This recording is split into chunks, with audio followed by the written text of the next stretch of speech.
नमस्कार मित्रों, आज हम कविता कठपुतली के प्रश्न उत्तर याद करेंगे।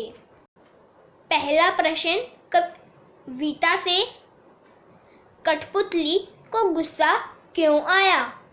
कठपुतली को गुस्सा इसलिए आया क्योंकि उसे चारों ओर से धागों के बंधन में बांधकर रखा गया था। वह इस बंधन से तंग आ गई थी। अब वह स्वतंत्रता पाना चाहती थी। धागों में बंधना उसे पराधीनता लगता है। प्रश्न 2, कविता से कठपुतली को अपने पांवों पर खड़ी होने की इच्छा है, लेकिन वह क्यों नहीं खड़ी होती? कठपुतली को अपने पांवों पर खड़े होने की इच्छा है, लेकिन वह इसलिए नहीं खड़ी हो पाती क्योंकि उसके पैरों में पड़ी बेड़ियां उसे स्वतंत्र नहीं होने देती।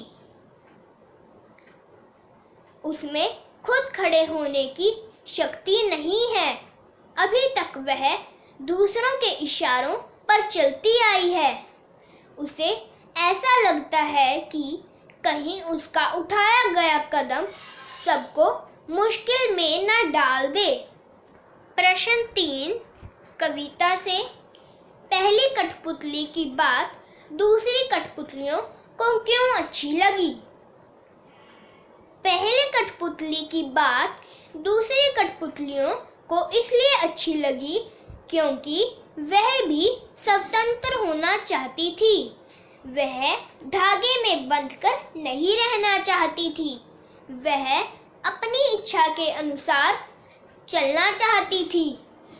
पराधीन रहकर किसी को भी पसंद नहीं है। वह अपने पांवों पर खड़ा होना चाहती थी।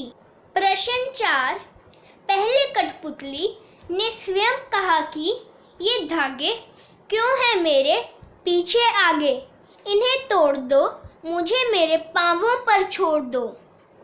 तो फिर वह चिंतित क्यों हुई कि ये कैसी इच्छा मेरे मन में जगी?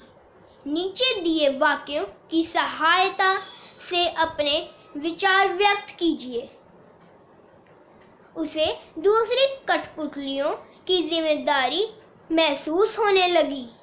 उसे शीघ्र स्वतंत्र होने की चिंता होने लगी।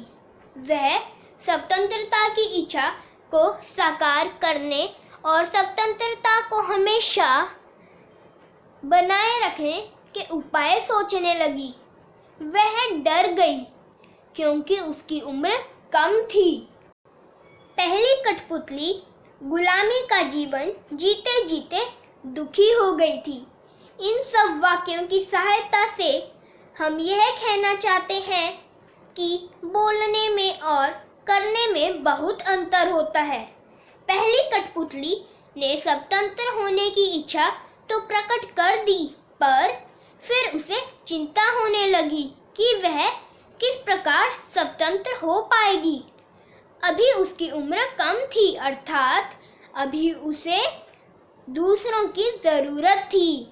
दूसरों की जिम्मेदारियां उठाना कोई सरल कार्य नहीं होता। उसे ऐसा लगने लगा, न जाने स्वतंत्रता का जीवन भी कैसा होगा। धन्यवाद। शुभ दिन।